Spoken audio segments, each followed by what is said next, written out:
ಜಗದ್ಗುರು ಚಂದ್ರಶೇಖರ ಸರಸ್ವತಿಯವರು ಭಕ್ತಿ, ವೇದಾಂತ ಮತ್ತು ದೇವಿ ಉಪಾಸನೆಯ ಮಹಾನ್ ಆಚಾರ್ಯರೆಂದು ಗೌರವಿಸಲ್ಪಟ್ಟಿದ್ದಾರೆ. ಅವರೊಂದಿಗೆ ಸಂಬಂಧಿಸಿ ಪ್ರಸಿದ್ಧವಾಗಿರುವ ಲಲಿತಂ ಶ್ರೀಧರಂ, ಲಲಿತಂ ಭಾಸ್ಕರಂ, ಲಲಿತಂ ಸುದರ್ಶನಂ ಎಂಬ ಮಂತ್ರವನ್ನು ಅನೇಕ ಭಕ್ತರು ಅತ್ಯಂತ ಭಕ್ತಿಯಿಂದ ಜಪಿಸಿದ್ದಾರೆ. ಈ ಮಂತ್ರದಲ್ಲಿ ಶ್ರೀ ಲಲಿತಾ ತ್ರಿಪುರ ಸುಂದರಿ ದೇವಿಯ ಅನುಗ್ರಹ, ಶ್ರೀ ವಿಷ್ಣುವಿನ ಕೃಪೆ ಮತ್ತು ದೈವಿಕ ರಕ್ಷಣೆಯ ಭಾವ ಅಡಕವಾಗಿದೆ ಎಂದು ಭಕ್ತರು ನಂಬುತ್ತಾರೆ. ಈ ಮಂತ್ರವನ್ನ ಶ್ರದ್ಧೆ ಮತ್ತು ಏಕಾಗ್ರತೆಯಿಂದ ಪಠಿಸಿದಾಗ ಮನಸ್ಸು ಶಾಂತವಾಗಲು, ಭಕ್ತಿ ಬೆಳೆಯಲು ಮತ್ತು ದೈವ ಸ್ಮರಣೆ ನಿರಂತರವಾಗಿರಲು ಸಹಕಾರಿಯಾಗುತ್ತೆ.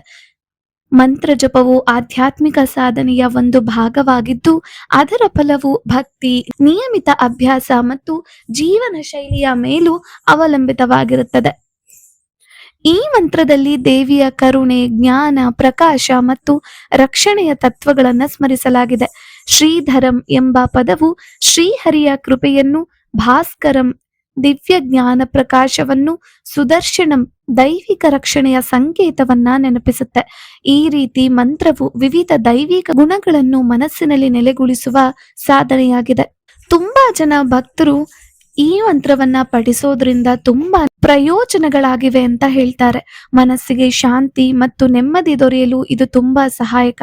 ದೇವಿಯ ಮೇಲಿನ ಭಕ್ತಿ ಮತ್ತು ವಿಶ್ವಾಸ ಹೆಚ್ಚಿಸಲು ಇದು ಪ್ರೇರಣೆ ನೀಡುತ್ತೆ. ನಕಾರಾತ್ಮಕ ಆಲೋಚನೆಗಳನ್ನು ದೂರವಿಟ್ಟು ಸಕಾರಾತ್ಮಕ ಮನೋಭಾವ ಬೆಳೆಸಲು ನೆರವಾಗುತ್ತೆ.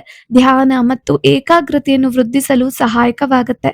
ಮನೆ ಮತ್ತು ಕುಟುಂಬದಲ್ಲಿ ಶುಭ ಭಾವನೆ ಹಾಗೂ ಆಧ್ಯಾತ್ಮಿಕ ವಾತಾವರಣವನ್ನ ಬೆಳೆಸಲು ಅನುಕೂಲ ಮಾಡಿಕೊಡುತ್ತೆ.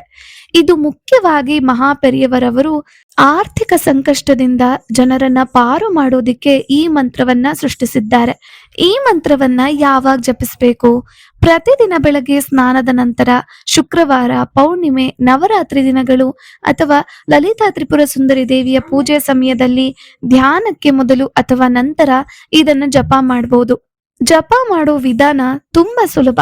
ದೀಪವನ್ನ ಹಚ್ಚಿ ದೇವಿಯ ಚಿತ್ರ ಅಥವಾ ವಿಗ್ರಹದ ಮುಂದೆ ಕುಳಿತು ಸಾಧ್ಯವಾದರೆ ಕಮಲ ಅಥವಾ ಕೆಂಪು ಹೂಗಳನ್ನ ಅರ್ಪಿಸಿ ನಿಧಾನವಾಗಿ ಮತ್ತು ಸ್ಪಷ್ಟ ಉಚ್ಚಾರಣೆಯೊಂದಿಗೆ ಈ ಮಂತ್ರವನ್ನ 11, 27, 54 ಅಥವಾ 108 ಬಾರಿ ಜಪಿಸೋದು ತುಂಬಾ ಶುಭಕರ. ತುಂಬಾ ಜನ ಭಕ್ತರು ಈ ಮಂತ್ರವನ್ನ ಪಠನೆ ಮಾಡಿ ತಮ್ಮ ಆರ್ಥಿಕ ಸಂಕಷ್ಟದಿಂದ ಪಾರಾಗಿದ್ದಾರೆ ಅಂತ ಉಲ್ಲೇಖಗಳಿವೆ. ದೇವಿ ಉಪಾಸನೆಯ ಸಾರವು ಭಕ್ತಿ, ವಿನಯ ಮತ್ತು ಆತ್ಮ ಸಮರ್ಪಣೆಯಲ್ಲಿದೆ. ನಿಯಮಿತ ಮಂತ್ರ ಜಪದಿಂದ ಮನಸ್ಸು ದೈವ ಸ್ಮರಣೆಯನ್ನು ನೆಲೆಸಿ ಆಧ್ಯಾತ್ಮಿಕ ಪ್ರಗತಿಯತ್ತ ಸಾಗುತ್ತದೆ ಎಂದು ಅನೇಕ ಸಂತರು ಬೋಧಿಸಿದ್ದಾರೆ.